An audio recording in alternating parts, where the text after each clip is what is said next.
எந்திரிச்சதே ரொம்ப டைம் ஆகிடுச்சு. 2 கப்பு வந்ததுன்னா போதும். 1 கப்பு வந்தாச்சு. 3/4 கப்போடு நிற்குது. இதில் வந்து கொஞ்சமாக சாப்பாட்டு அரிசி யூஸ் பண்ணிப்பேன். ஒரு 15 நிமிஷம் வந்து இந்த அரிசி ஊறிச்சுனா கூட போதும். பார்ப்போம். அரிசி வந்து ஊற வச்சாச்சு. இது அப்படியே இருக்கட்டும். தேங்காய் பால் வச்சு புலாவ் தான் பண்ண போகிறேன். காய் கூட எதுவுமே கிடையாது. கொஞ்சம் சிம்பிளாக செஞ்சாலும் நல்லாயிருக்கும். சிக்கன் கிரேவி பண்ணும்போது சூப்பராக இருக்கும். அப்படி இல்லாத டைமில் இந்த மாதிரி முட்டை வந்து எக் மசாலா மாதிரி பண்ணாலுமே நல்லாயிருக்கும். வீட்டில் வந்து மளிகை பொருள் எதுவுமே வாங்கவே இல்லை. எல்லா பாட்டிலுமே எம்டியாக தான் இருக்குது. சர்க்கரை சுத்தமாக வீட்டில் சர்க்கரையே இல்லை. அதனால் காலையில் இந்த நாட்டு சர்க்கரை வாங்கிட்டு வந்தாங்க. இப்போதைக்கு ஒரு 1/2 லிட்டர் எண்ணெய் போதும். எப்படியும் வந்து வீட்டுக்கு தேவையானது வாங்கிட்டு வந்துடுவாங்க. அதனால் கொஞ்சம் 1/2 லிட்டர் மட்டும் எண்ணெய் வாங்கிட்டு வர சொன்னேன்.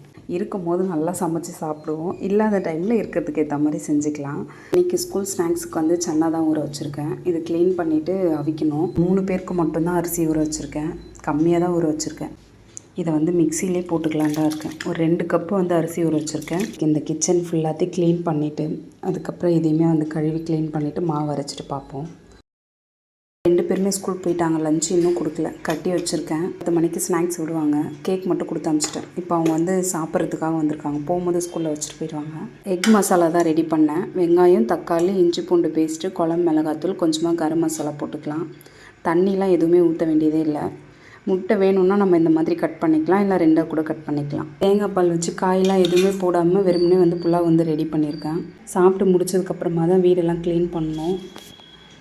போட்ட இடத்துலையே இருக்குது. எதுவுமே க்ளீன் பண்ணவே இல்லை. அப்படி இப்படியே இருக்குது எல்லாமே. இதுக்கப்புறமா தான் க்ளீன் பண்ணணும்.